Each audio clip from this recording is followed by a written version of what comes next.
Well, hello, welcome to I Love Gay today.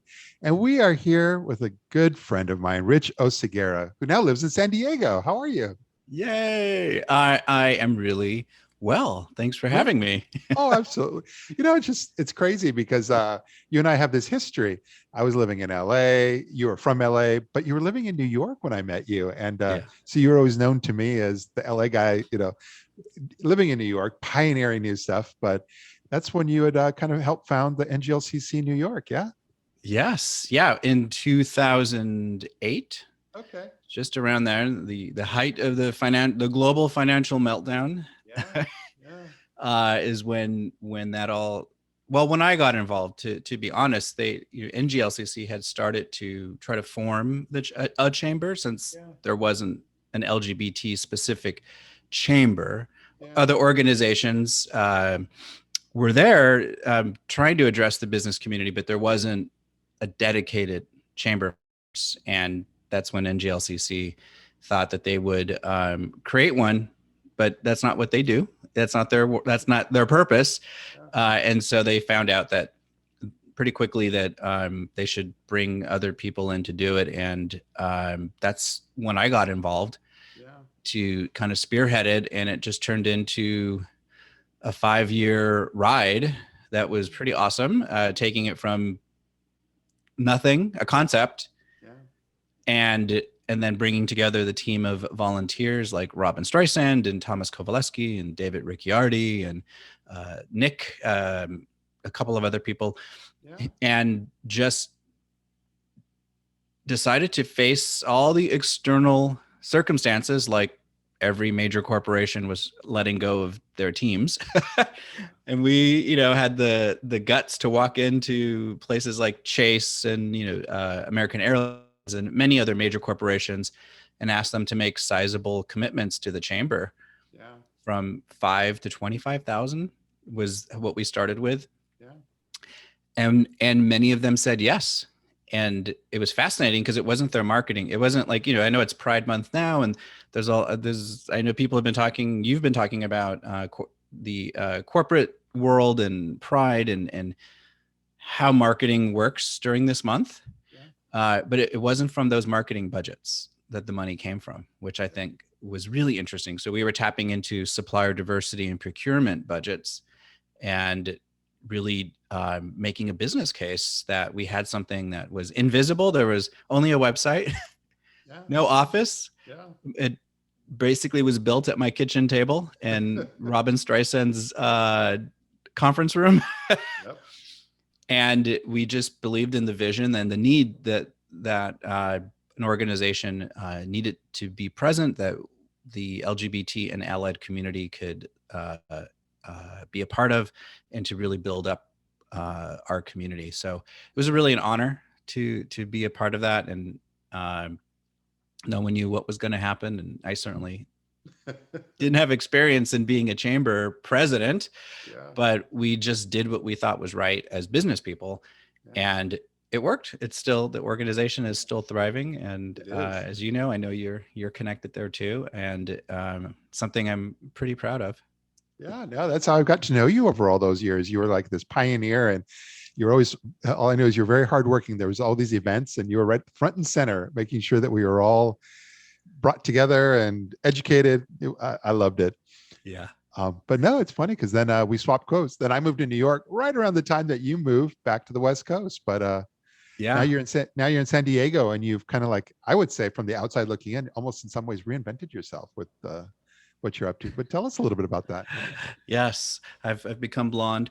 Um, that's not San Diego. That's having a partner who's an amazing, who's a barber and a stylist. Yeah. Yeah. But yeah, I never intended to leave New York City. Yeah. It wasn't, on my list of things I thought I should do. And by the time I left, I had been there 18 years. Wow. And I just figured that's that. And yeah, I would travel, and maybe I'd have a home in another country at some point, but never like not be a New Yorker. But I started to have a sense or intuition. I just say the universe started to tell me that it was time to leave New York. And it was very confusing after all that I did there. and to build myself up into do work in the community, like we were just saying with NGLCC in New York. So it didn't make sense. So I resisted it for a whole year. I just was like, oh no, I'm not going to listen to my intuition.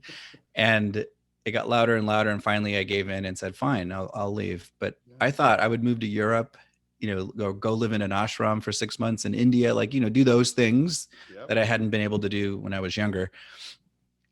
But I kept hearing San Diego, and that didn't make any sense, because I swore when I left California the first time, I would never come back here to live unless it was Laguna Beach. But other than that, I would never come back to live in California. And here, the San Diego, I have no connection to San Diego, but I finally listened. And then everything, as soon as I did that, everything opened up for me to come here. And it made the transition. But I'll be really honest, it was not easy. I've lived in San Francisco, Chicago, New York City. I grew up in LA, but coming here, it was, after living in bigger and bigger cities, especially New York, coming here where it was so quiet and people say hi to you on the street.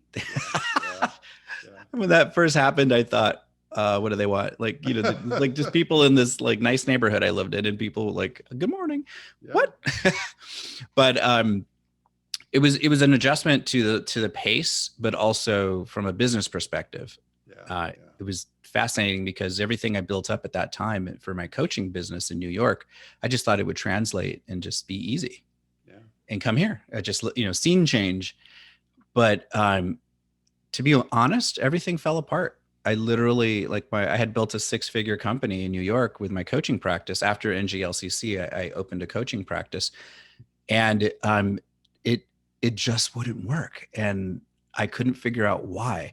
So to make a long story short, I just finally surrendered and said, okay, fine. I don't know why, screaming at the universe, why you brought me here, only to have everything fall apart. But it was unexpected for things to go the way they did, but I knew I was supposed to be here, and I just decided to stop trying to control everything and allow it to all unfold. And so now I'm rebuilding my coaching practice, and it's interesting to see how everything that I've done leading up to this is now coming back into play. And now I'm really specific with my coaching.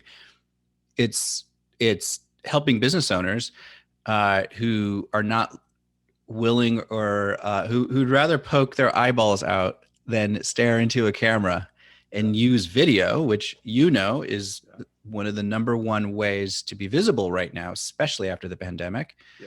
If you're not findable on video, then you're missing out on potential customers. So now this is what I'm doing, is I'm using my coaching, my business coaching, my transformation work, and putting that through the lens of helping business owners to get over themselves about their fear of being on camera, which is all mindset stuff. Getting them really connected to what their business is about and why it's more important that they show up so their clients can find them, versus being worried about what their hair looks like, or if they're sweating like I am right now because it's humid here. But to be visible and to really put themselves out there. So I've been having a lot of fun working with some really smart business owners who just weren't willing to go there yet with the camera stuff, and now they are, and I see them on Facebook making videos and promoting their businesses, and a whole new side of who they are is able to come out, and people are able to connect with them more authentically. It's interesting. I was just going to say, you went to San Diego, things weren't quite clicking. Was a lot of it relationship building, that it just, it takes a while to be able to build those relationships that you kind of you had in New York and you need in business? That's a big part. I think, and no matter where you are, right? Building relationships and being visible and being known, you have to put yourself out there. I think there was part of that. I also think that business here, the culture in San Diego is very different from New York. And that because just being I lived in San Diego. I forgot about that. I didn't. Okay. So Yeah.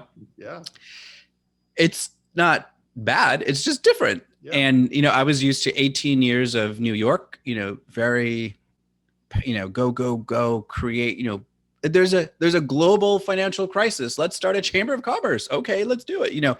That kind of mentality, like we can do anything. I didn't find a lot of people here like that. It was just more, people had, even in the business community, people seemed at the time less motivated the way New Yorkers were. Yeah. And I'm not saying it's true. It's just that was my perception coming from a very different bubble, right? Yeah. And it was hard to not be known here, because in New York, I'm, like you said, I'm the guy who put one of the guys who put events together, who created opportunities for people to come together. And I did that here, and I would have some people showing up.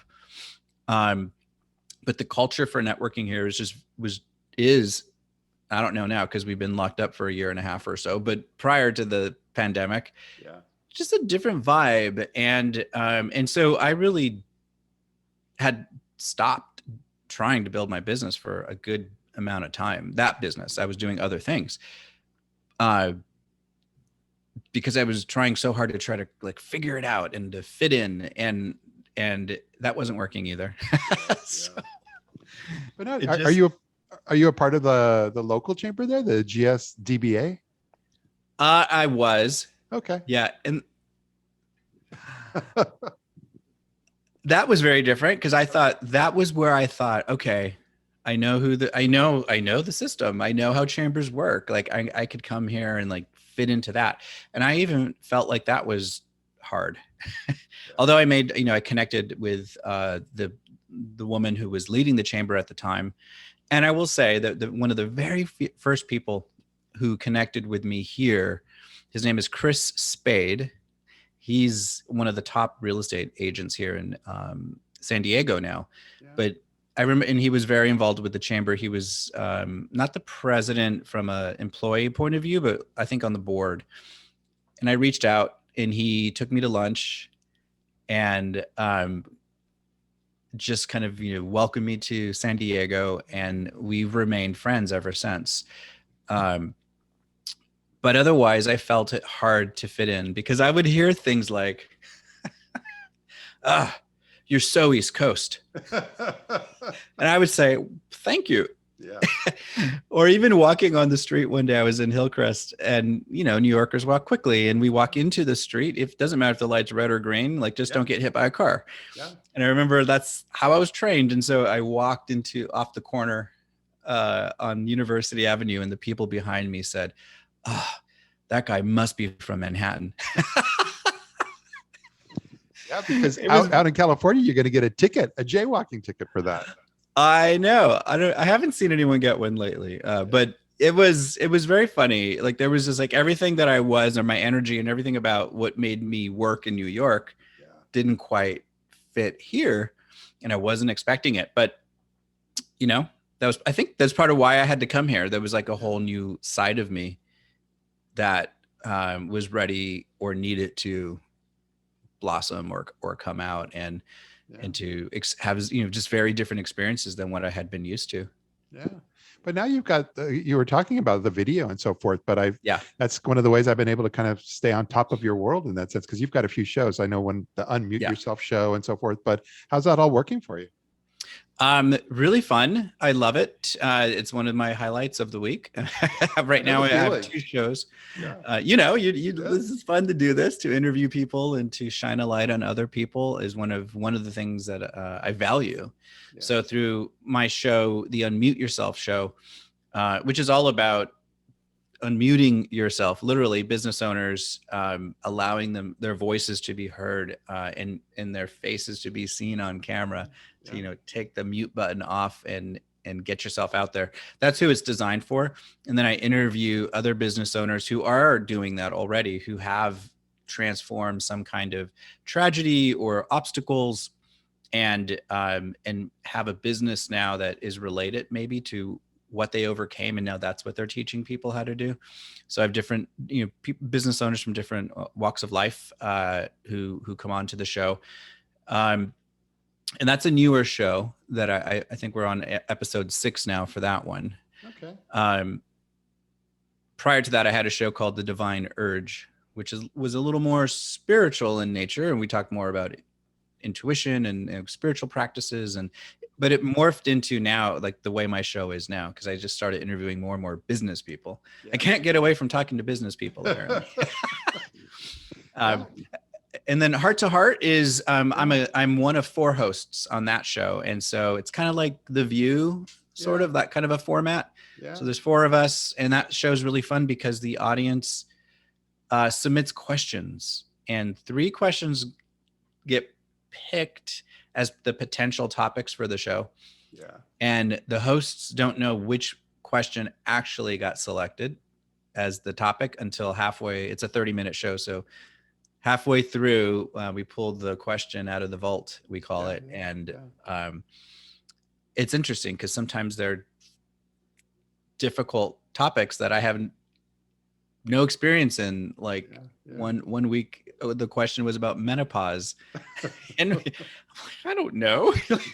But that's why it makes it fun, because we just share our views and what our experiences around the topic, and none of us claim to be the expert on any given topic, but it's just different viewpoints. And the people who have been watching that show, that's like really developed an audience, and it's fun to see people like showing up every week because they know we're going to be live doing that show. Yeah. So I love that. It's interesting. I just realized as we're chatting too, somebody I'm going to try to connect you with, the guy that's heading up the Long Beach LGBT chamber. Oh yeah. Esteban, and you guys are on the same page in the sense that he has totally overhauled how that chamber is promoting and marketing itself, and they've fully embraced video. So they're doing all these different videos of chamber members, but they're doing it in a really creative way. And I'm always amazed, and you just might find a little synergy or like-mindedness in connecting with them. Yeah, I'd love to meet him. I miss being a part of, I'm really not a huge part here of the the LGBTQ community. I don't want to leave any letters out, so I'm going to leave it Q and all the letters. Right. I'm going from like the leader of a chamber and very involved with other organizations in the community in New York to here not being. Was a strange shift. Yeah.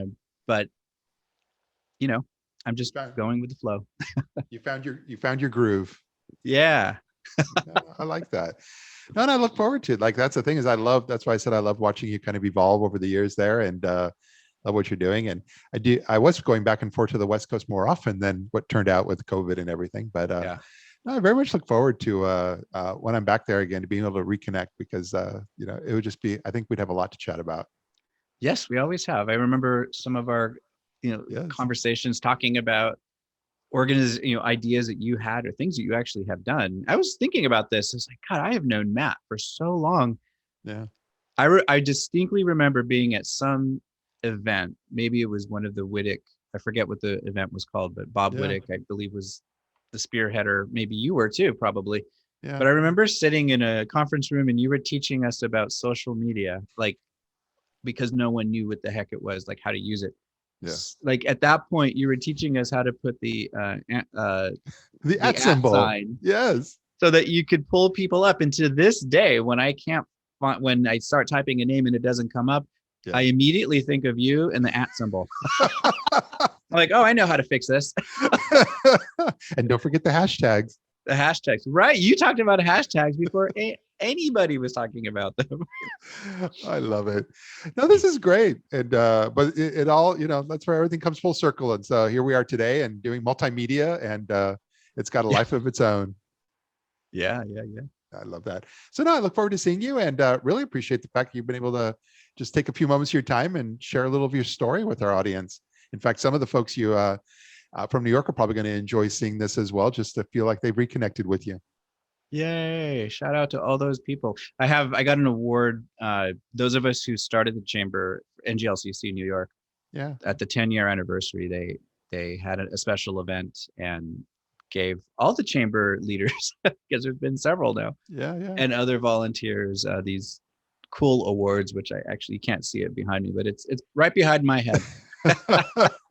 So I- it's what we did there was still to me one of the greatest things that I've ever been able to be a part of, and yeah. I'm really happy about that. But now, what I'm doing now is so gratifying to help business owners, gay, straight, whatever, Mhm. however people identify, Yeah. to really get more visible and share with the world what they have to offer. Yeah. I love that. Well, again, look forward to seeing you, and thanks for being here. All right. Take care now.